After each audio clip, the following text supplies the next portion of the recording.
Le président de la République est arrivé à Moscou ce mercredi, une visite officielle qui s'inscrit dans le cadre du renforcement des relations d'amitié et de coopération entre Conakry et Saint-Pétersbourg.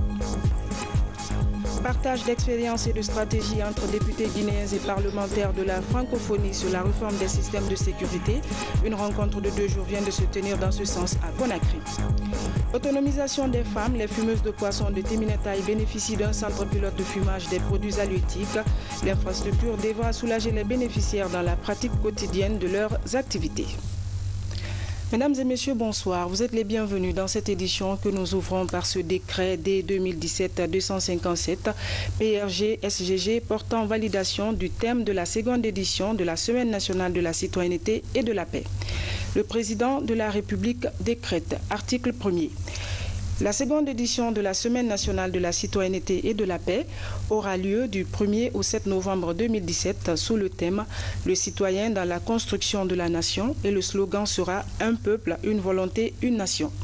Article 2. La Semaine nationale de la citoyenneté et de la paix vise à consolider la démocratie, l'état de droit et la culture de la paix, promouvoir une citoyenneté responsable pour forger la culture du civisme et de la tolérance chez nos compatriotes et renforcer notre idéal national et le vivre ensemble, sensibiliser la population sur les valeurs cardinales du savoir-vivre ensemble, du respect réciproque, du respect des lois, des institutions et des droits et libertés des citoyens, renforcer la prise de conscience de chacun sur l'importance stratégique de la citoyenneté et de la paix pour la construction d'une nation démocratique, le développement socio-économique de la Guinée dans un environnement de paix sociale.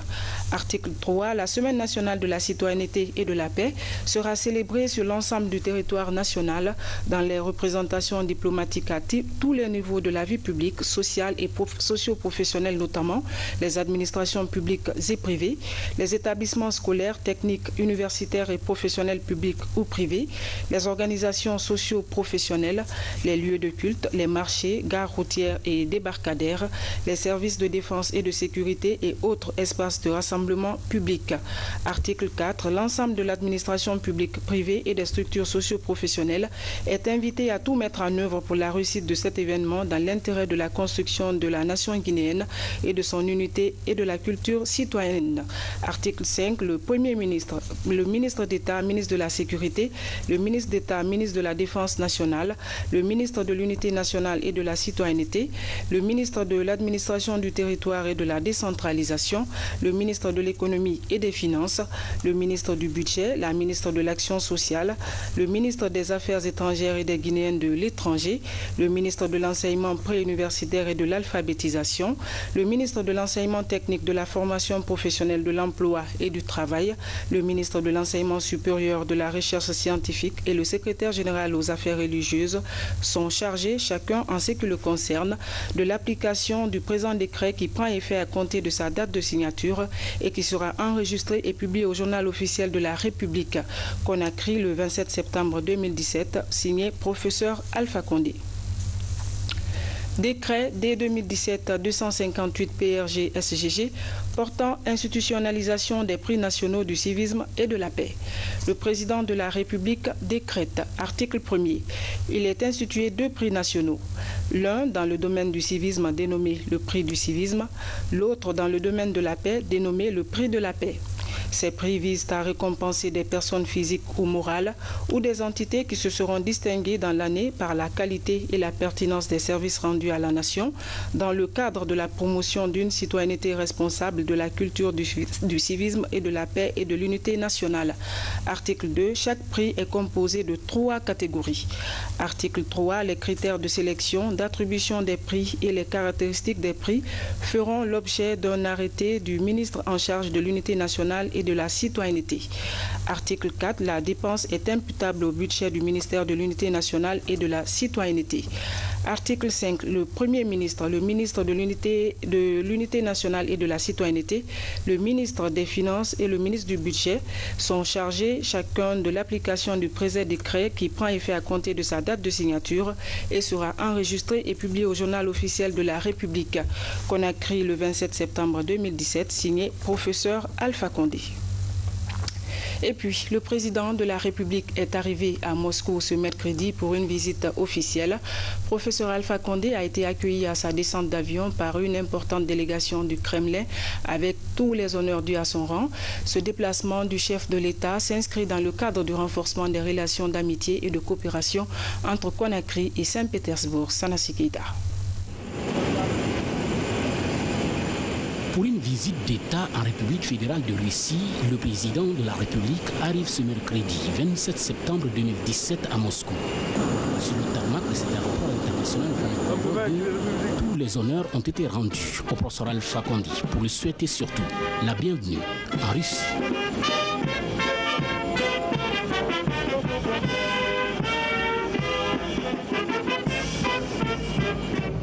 En compagnie d'une forte délégation, le président de la République mettra cette visite d'État de 4 jours à profit pour discuter avec les autorités russes du renforcement des relations d'amitié et de coopération entre Moscou et Conakry.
De la santé, de l'énergie, des mines, de la défense et des nouvelles technologies de l'information et de la communication sont entre autres sujets qui seront discutés pendant cette visite d'État du professeur Alpha Condé à Moscou.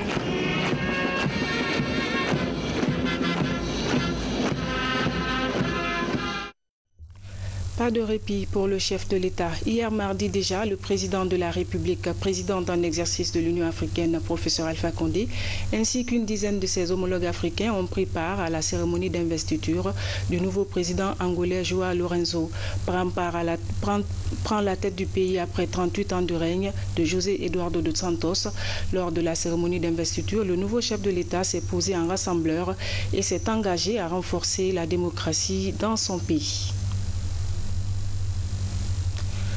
Retour à Conakry, la 16e session du comité de suivi de l'accord politique du 12 octobre prévu ce matin n'a pas eu lieu. Le président du comité a fait une déclaration pour donner les raisons de ce report. Général Bourema Condé est au micro de Mohamed Lamine Camara. Nous avons programmé depuis une semaine la 16e session et comme cela a l'habitude d'être fait, le courrier y afférent a été adressé à toutes les parties prenantes.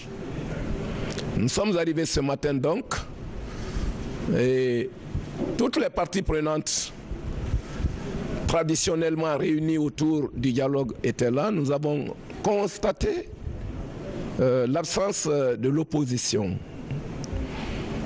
Et sans vous le cacher, Nous avons adressé une lettre d'invitation à l'opposition. Nous n'avons pas reçu de réponse allant dans le sens d'un empêchement. C'est pratiquement en rentrant dans cette salle que nous avons appris qu'il y a aujourd'hui l'enterrement de 2 citoyens guinéens, n'est-ce pas, qui ont perdu la vie au cours des dernières marches. Précisons au départ que moi je n'étais pas à Conakry. Et donc, ayant fait ce constat, nous nous sommes dit de toute façon, la Guinée est une famille. Un citoyen de perdu pour la Guinée, c'est perdu pour toute la Guinée. Et ce n'est pas le jour de l'enterrement qu'il faut s'attendre à la présence, n'est-ce pas, de quelqu'un avec qui vous discutez des problèmes aussi sérieux que ceux de la nation. Ça, c'est un premier pan de ce mur. Un second aspect, c'est que nous-mêmes l'aurions su à temps que nous aurions fait le déplacement. Ce n'est pas une première fois. L'on a souvenance qu'à Bambeto, le ministre d'État Kabele Camara, ministre d'État à la sécurité et à la protection civique, et moi-même sont venus plus d'une fois prendre part, n'est-ce pas, à ces cérémonies-là. Donc nous avons purement et simplement, en nous excusant auprès des experts et des ambassadeurs accrédités en Guinée qui sont tout le temps présents dans la salle comme observateurs, nous nous sommes excusés auprès d'eux, nous nous sommes excusés auprès de la partie du dialogue qui était présente, à savoir la mouvance, la société civile et les experts techniques au niveau des différentes commissions.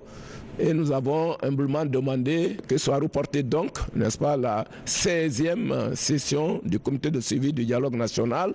J'en profite au nom du gouvernement pour présenter toutes nos condoléances profondément émues aux familles éplorées et prie Dieu dans sa puissance que leur âme puisse reposer au paradis.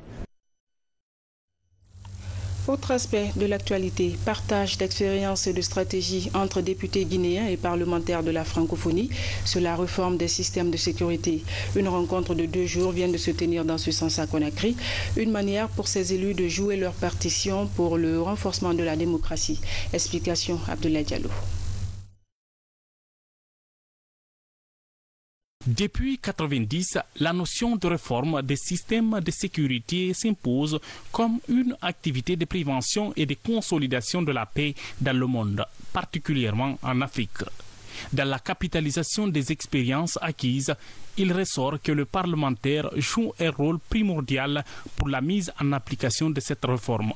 Si un pays a besoin de forces de sécurité à la fois pour se maintenir en paix, pour faire respecter l'ordre, eh bien, ces forces de sécurité ne peuvent pas agir en dehors des lois et en dehors du contrôle parlementaire. Et donc, aujourd'hui, ce que nous essayons de voir avec nos collègues guinéens et maliens, c'est la manière dont les parlementaires, dont les députés peuvent justement contrôler au nom du peuple les forces de sécurité pour faire en sorte que la sécurité aille, l'ordre aille avec le droit, ce qui est la justice, ce qui dans une démocratie est quelque chose de fondamental. Ce matin, ces élus du peuple de la Guinée et du Mali échangent sur ce sujet d'intérêt social dont le seul but est de renforcer les acquis démocratiques amorcés par ces 2 pays frères. Tous sont conscients des nombreux défis qui les interpellent en tant que législateurs. Et toutes les réformes de sécurité qui sont intervenues en Guinée ont été supervisées par les parlementaires guinéens. La sécurité, ce n'est pas seulement aux frontières, mais c'est également à l'intérieur. Vous savez, depuis un certain temps, nous dormons relativement plus tranquillement que dans le passé, où à tout moment il y avait des coups de feu pendant la nuit, tu ne savais pas ce qui se passait. Donc il y a eu une certaine amélioration. Donc on va vers encore une meilleure amélioration. Le parlementaire chez nous a le droit de regard, ce qui peut-être n'existait pas il y a un moment, un droit de regard sur tout ce qui est aspect de la sécurité sur même le budget. Le budget de la sécurité, c'est l'Assemblée qui le vote. Et l'Assemblée doit être en phase avec l'effort de sécurité pour le développement de nos pays. La gouvernance des systèmes de sécurité, le contrôle politique et technique des commissions de défense sont entre autres sujets à enrichir. Des instruments qui devront servir de levier pour l'amélioration du contrôle parlementaire dans l'espace francophone. Signature de convention entre la Caisse nationale de sécurité sociale et l'Institut de prévoyance sociale des retraités du Sénégal. À travers ce partenariat, les deux institutions entendent faciliter le paiement des assurés sociaux des deux pays, quel que soit le lieu de résidence. Les explications de Younoussa Tawel Kamara. Les assurés sociaux guinéens et sénégalais peuvent désormais toucher leur pension, quel que soit leur lieu de résidence. C'est la principale information de ce protocole d'accord signé entre la Caisse nationale de sécurité sociale et l'Institut de la prévoyance sociale des retraités du Sénégal. L'initiative vise à faciliter le paiement des pensions aux ayants droit. Nous allons signer cet après-midi un accord de partenariat qui va désormais régir les relations entre nos deux institutions et assurer une meilleure protection des Guinéens qui sont au Sénégal et des Sénégalais qui sont en Guinée. J'estime même que nous avons accusé beaucoup de retard pour mettre en place un tel cadre de coopération, mais il n'est jamais trop tard. Je voudrais souligner que la communauté guinéenne vivant au Sénégal est estimée à 3 500 000 et la communauté sénégalaise en Guinée est également très importante. Cette situation justifierait à elle seule la nécessité d'une collaboration entre nos deux institutions désireuses de jouer leur rôle de véritables outils de lutte contre la précarité. Cette initiative de prévoyance sociale sous-régionale vient ainsi renforcer la coopération sud-sud entre ces deux pays membres de la CEDEAO. La pertinence du document est saluée par le ministre des tutelles et autres responsables syndicaux guinéens. Cet acte que vous venez de poser, monsieur le directeur, vous allez poser, monsieur les directeurs généraux, est pour l'ensemble des classes ouvrières des deux pays, et non seulement un ouf de soulagement, mais aussi pour dire aux autres institutions de faire en sorte que les institutions soient réellement au service des populations. Nous avons pris l'initiative de conclure un partenariat avec les instances chargées de la protection sociale du Sénégal et aujourd'hui elle est présente dans nos murs pour aller le plus loin possible dans la collaboration qu'on peut avoir au plus grand bénéfice des Guinéens qui sont au Sénégal mais également en Guinée et vice-versa. D'ores et déjà on peut dire que c'est un meilleur confort, une plus grande disponibilité des ressources consacrées à la protection sociale des Guinéens où qu'ils se trouvent et en l'occurrence pour cette convention au Sénégal. La délégation de l'Institut de prévoyance sociale des retraités du Sénégal a aussi rencontré la Confédération patronale des entreprises de Guinée CEPEG pour un échange d'expériences. Quoi de plus naturel pour les hommes d'affaires et les travailleurs de deux pays frontaliers possédant des institutions de protection sociale soumises réciproquement à la réglementation de la CEDEAO sur l'harmonisation du Code du travail tenant compte de toutes les possibilités de récupération du patrimoine des travailleurs migrants. Avec ce protocole d'accord entre ces deux entités, une autre page d'intégration sous-régionale est ouverte. Autonomisation des femmes, les fumeuses de poissons de Téminataï bénéficient d'un centre pilote de fumage des produits halieutiques. L'infrastructure devra les soulager dans la pratique quotidienne de leurs activités. L'inauguration de l'édifice s'est faite ce matin en présence de la ministre de l'Action sociale, des représentants de l'ONUDI et du ministère de la Pêche. Reportage Valérie Talimané. Jusque-là, les techniques de fumage de poissons sont restées traditionnelles. Sous ce hangar, du poisson exposé à l'air libre après l'opération. Une pratique qui n'est pas toujours sans conséquences sur la santé des consommateurs. Depuis plusieurs années, ces femmes ne vivent que de cette activité. Aujourd'hui, une nouvelle page s'ouvre pour les 7 coopératives de Téménétaï. Elles bénéficient d'un centre pilote de fumage de produits halieutiques. Les femmes fumeuses sont exposées à beaucoup de maladies, surtout les maladies pulmonaires. La plupart du temps, à la fin de leur métier, à la retraite, elles sont tout le temps malades. Elles ont des maladies pulmonaires. Ça, c'est dû aux émissions de fumée, de gaz carbonique qu'elles inhalent pendant la réalisation des fumages. Mais avec ces fours, elles sont à l'abri de ces fumées. Elles vont économiser du bois. Elles peuvent même, avec un fagot de bois, fumer beaucoup de poissons. La réalisation de cet édifice vient répondre aux besoins des femmes fumeuses de ce quartier. Elle devra améliorer le cadre de travail, minimiser les risques de maladies et accroître la quantité de poissons sur le marché guinéen et international. Le projet est exécuté par l'ONUDI en collaboration avec l'État guinéen. Bientôt en Guinée, le travail très pénible des femmes qui œuvrent dans le fumage de poissons le soit moins et que leur santé soit préservée. Le deuxième espoir est que la Guinée puisse enfin exporter des poissons fumés, notamment vers l'Union européenne, qui est un marché important. Et le troisième, je dirais que le consommateur guinéen disons, une meilleure santé en consommant le poisson tant prisé, le poisson fumé notamment. Avec son plan architectural moderne, l'édifice offre une technologie de transformation améliorée. La démarche vise à apporter des innovations dans le traitement des poissons. Un modèle, une innovation de taille. Il y a des corps de métier qui ont travaillé sur ça. Donc c'est une innovation qui permet même de faire des biscuits. D'autres produits transformés avec ce four. On peut sécher, on peut fumer, on peut même stocker le poisson. On peut cuire le poisson avec ce modèle de four. Et les femmes donc l'ont adopté par presque plus de 30 pays d'Afrique jusqu'en Asie, Sri Lanka et Indonésie. Bâti sur une superficie de 385 mètres carrés, ce centre est construit selon les normes internationales. Il dispose de 14 fours pour 3 foyers chacun. L'exploitation de cette nouvelle infrastructure est confiée à un groupe de 126 agents, tous formés aux différentes techniques de fumage, de conservation et de commercialisation de produits de mer.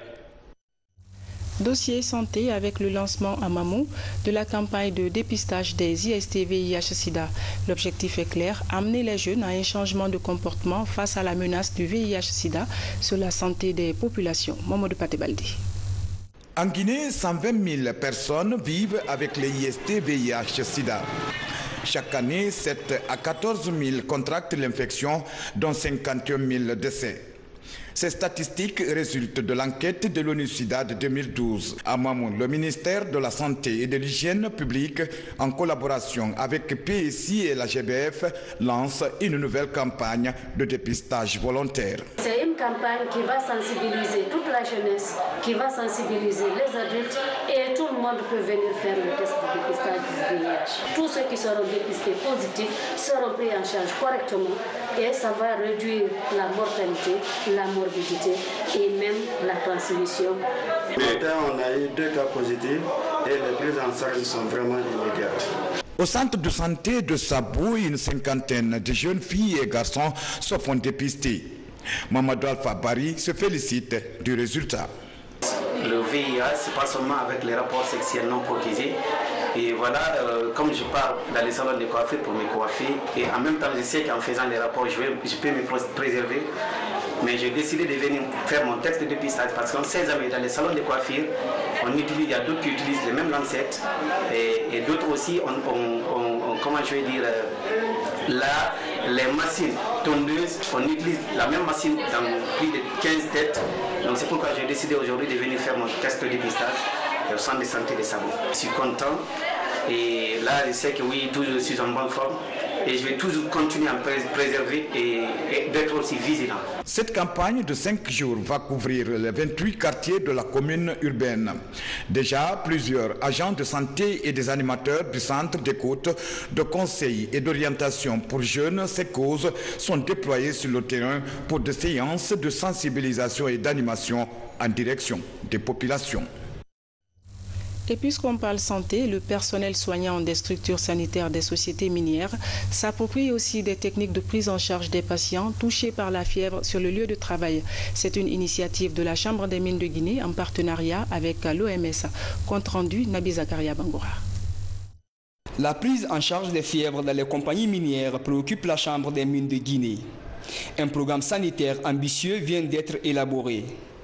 Il prend appui sur une étude faite sur les complications qui surviennent dans le traitement des fièvres.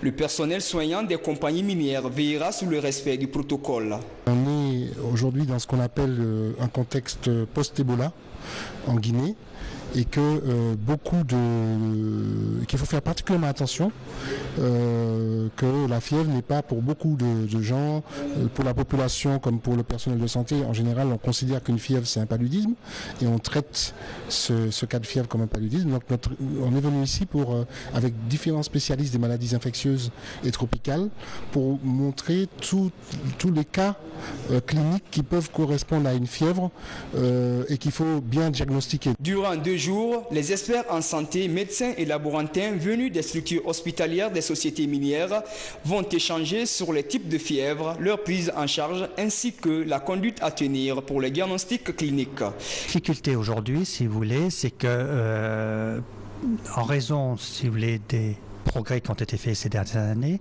des moyens qui ont été mis en place, le paludisme a reculé. Et qu'en fait, on se trouve confronté avec un nombre d'étiologies importants qu'il faut identifier. Et si vous voulez, il y a trois éléments importants. C'est qu'il faut faire un interrogatoire très précis du patient. Il faut faire un examen clinique du patient de manière à pouvoir orienter les examens pour pouvoir aboutir à un diagnostic relativement précis pour ne pas faire des traitements probabilistes. Cette formation matérialise la volonté de la Chambre des mines de Guinée de lutter contre la fièvre dans les 45 entreprises affiliées. Les députés de la Commission santé de l'Assemblée nationale étaient au ministère des Postes et Télécommunications. Ils étaient allés s'enquérir des problèmes qui affectent ce département.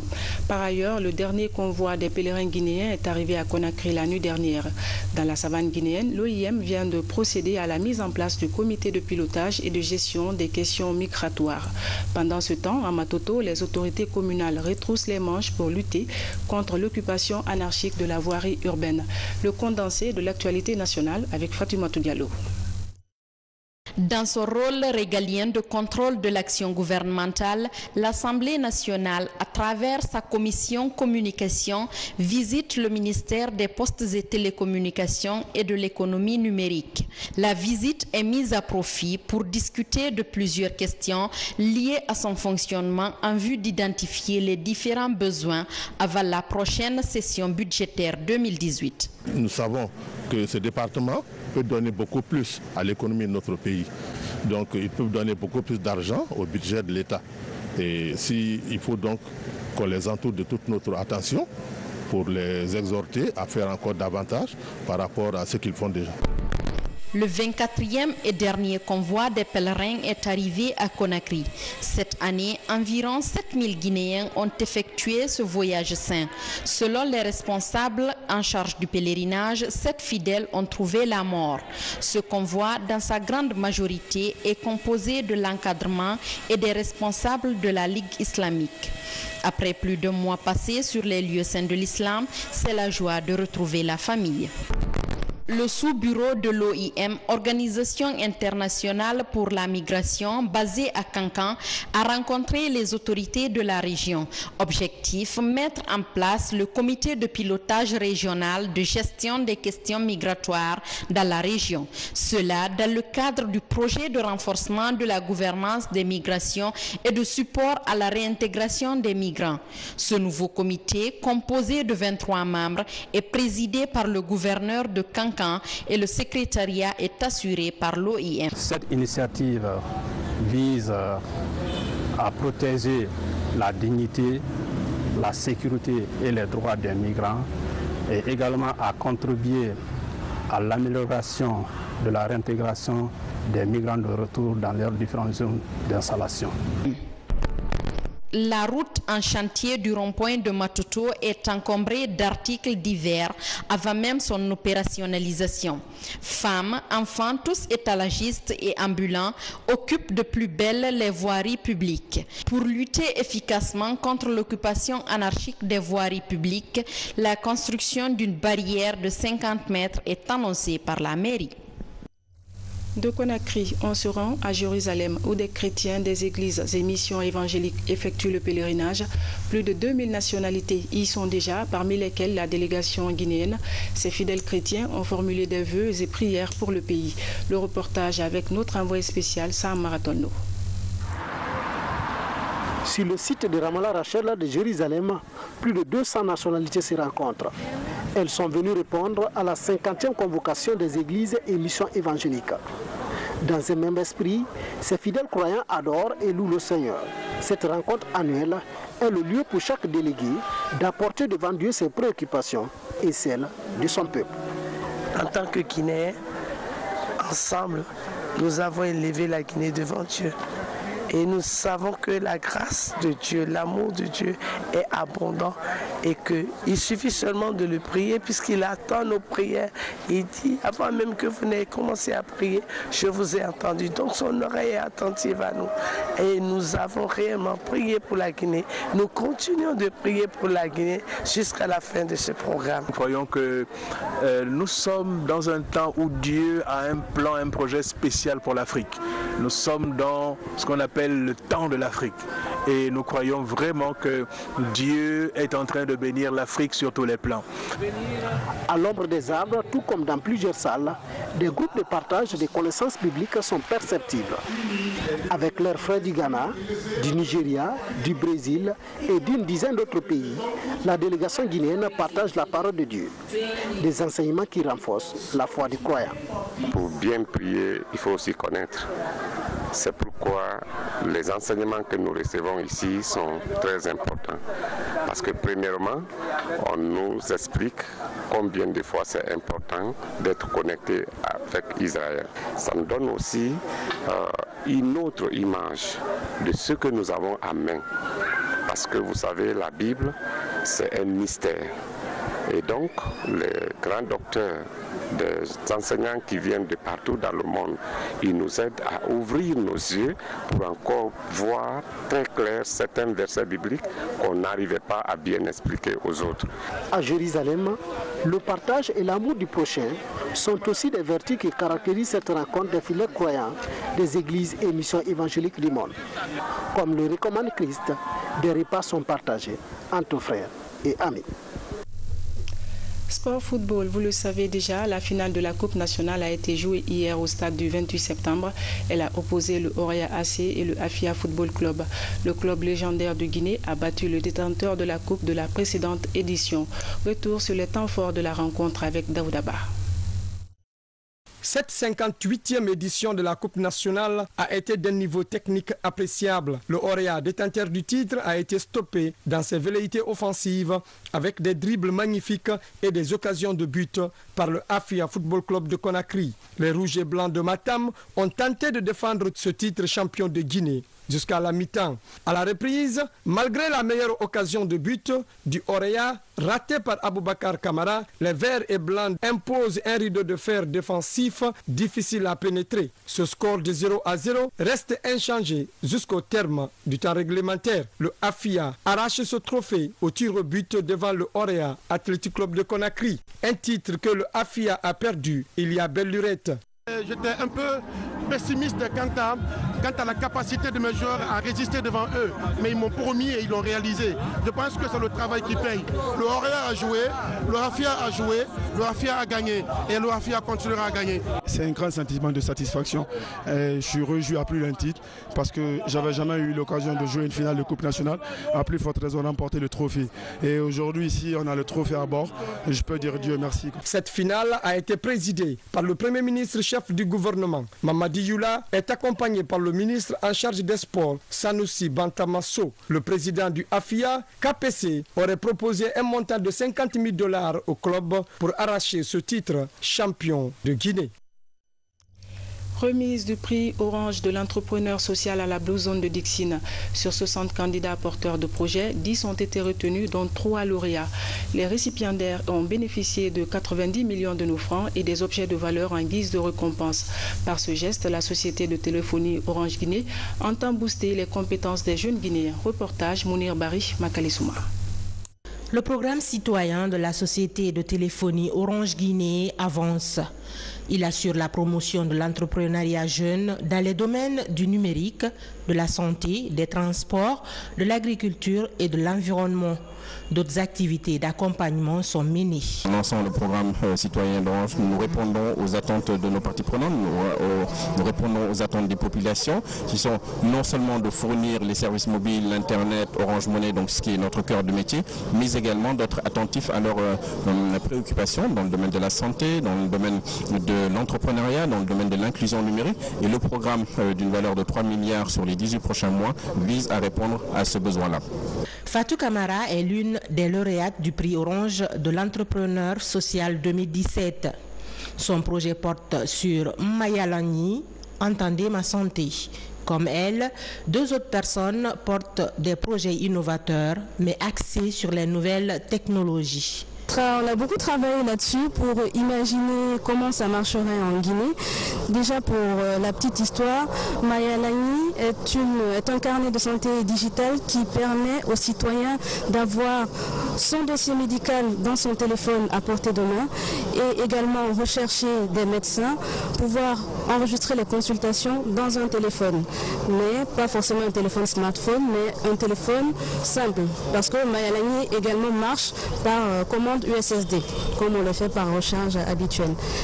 Mais Mayalani est aussi disponible pour les médecins. Les médecins donc peuvent avoir Mayalani sur leur téléphone, pouvoir avoir une base de données des patients qu'ils ont déjà consultés, avoir accès au dossier de ceux-ci, ça permet d'éviter les risques d'erreur comme on le voit par exemple avec un sérum glucosé qu'on administre à un diabétique. Orange Guinée en est à sa 7e expérience. Le numérique, l'éducation et la santé sont au cœur du programme. Les différents projets ont été rediscutés, notés tour à tour sur des principes aussi simples que la réalité de la solution par rapport à la résolution des problèmes locaux, par rapport à la viabilité économique du projet, etc. Au-delà de ces actes citoyens, Orange Guinée assiste la construction des villages SOS, fait des dons en matériel de santé et participe à la promotion de la lecture à travers Conakry, capitale mondiale du livre. Voilà, mesdames et messieurs, c'est la fin de ce journal. Merci de votre aimable attention. Demain, vous serez avec Alia Camara. Excellente soirée en compagnie de nos programmes. Bonsoir et à très bientôt.